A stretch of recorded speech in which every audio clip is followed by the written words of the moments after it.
ಹಾವೇರಿಯಲ್ಲಿ ಸರ್ಕಾರದ 1000 ದಿನಗಳ ಸಾಧನೆ ಸಮಾವೇಶ.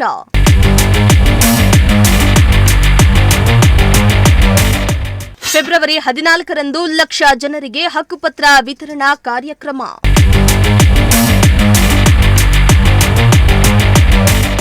ಎಸ್ ವೀಕ್ಷಕರೇ, ಸರ್ಕಾರವು 1000 ದಿನಗಳ ಸಾಧನಾ ಸಮಾವೇಶವನ್ನ ಇದೇ ಫೆಬ್ರವರಿ 13ರಂದು ಹಾವೇರಿಯಲ್ಲಿ ಬಹಳ ಅದ್ದೂರಿಯಾಗಿ ಹಮ್ಮಿಕೊಳ್ಳಲಾಗಿತ್ತು.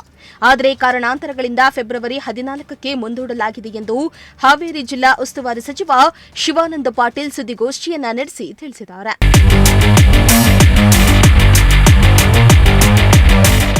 ಇನ್ನು ಫೆಬ್ರವರಿ 13ಕ್ಕೆ ಹಾವೇರಿಯಲ್ಲಿ ನಡೆಯಲಿದ್ದ ರಾಜ್ಯಮಟ್ಟದ ಹಕ್ಕುಪತ್ರ ವಿತರಣಾ ಹಾಗೂ ಸಹಕಾರ ಸಾಧನಾ ಸಮಾವೇಶವು ಫೆಬ್ರವರಿ 14ಕ್ಕೆ ನಡೆಯಲಿದೆ.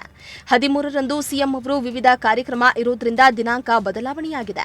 ಫೆಬ್ರವರಿ 14ಕ್ಕೆ ಕಾರ್ಯಕ್ರಮ ಫಿಕ್ಸ್ ಮಾಡಲಾಗಿದೆ ಎಂದು ಜಿಲ್ಲಾ ಉಸ್ತುವಾರಿ ಸಚಿವ ಶಿವಾನಂದ ಪಾಟೀಲ್ ಅವರು ಹಾವೇರಿ ನಗರದ ಹೊರ ವಲಯದಲ್ಲಿರೋ ಅಜ್ಜನಗುಡಿಯ ಹತ್ತಿರ ಬೃಹತ್ ಸಮಾವೇಶ ಸ್ಥಳ ವೀಕ್ಷಣೆ ಮಾಡಿ ಸುದ್ದಿಗೋಷ್ಠಿಯಲ್ಲಿ ಮಾತನಾಡಿದರು.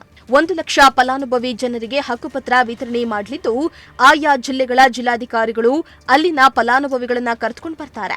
ಕಾರ್ಯಕ್ರಮದ ಯಶಸ್ಸಿಗೆ ಬೇಕಾದ ಎಲ್ಲ ರೀತಿಯ ವ್ಯವಸ್ಥೆಯನ್ನ ಮಾಡಲಾಗಿದೆ. 2ನೇ ದೊಡ್ಡ ಕಾರ್ಯಕ್ರಮ ಇದಾಗಿದ್ದು, ಬೈರೇಗೌಡರ ಚಿಂತನೆಗಳು ಜಾರಿಯಾಗ್ತವೆ. ಮೊದಲು ಹೊಸಪೇಟೆ, 2ನೇ ಕಾರ್ಯಕ್ರಮ ಹಾವೇರಿಯಲ್ಲಿ ನಡೆಯಲಿದೆ. ಈ ಕಾರ್ಯಕ್ರಮಕ್ಕೆ ಸಿಎಂ, ಡಿಸಿಎಂ ಸೇರಿ ಎಲ್ಲರೂ ಬರ್ತಾರೆ. ಮಲ್ಲಿಕಾರ್ಜುನ್ ಖರ್ಗೆ ಅವರು ಕೂಡ ಬರುವ ನಿರೀಕ್ಷೆ ಇದೆ ಎಂದಿದ್ದಾರೆ. ಬೃಹತ್ ಕಾರ್ಯಕ್ರಮವನ್ನು ನಾವು ಆಯೋಜನೆ ಮಾಡ್ತಾ ಇದ್ದೀವಿ. ಅದು 13ನೇ ತಾರೀಕು ಬದಲಿ 14ನೇ ತಾರೀಕು ಮಾಡ್ತಾ ಇದ್ದೀವಿ.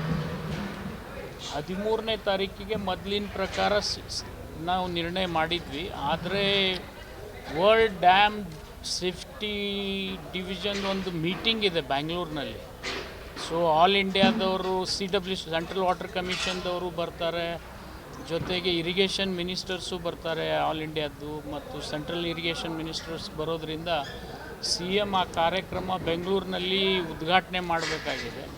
ಅದನ್ನು ಮಾಡೋದ್ರಿಂದ 13ನ್ನು ಬದಲಾವಣೆ ಮಾಡಿ 14ನೇ ತಾರೀಕಿಗೆ ಬೆಳಗ್ಗೆ 11 ಗಂಟೆಗೆ ಶಾರ್ಪ್ ನಾವು ಪ್ರಾರಂಭ ಮಾಡ್ತೀವಿ.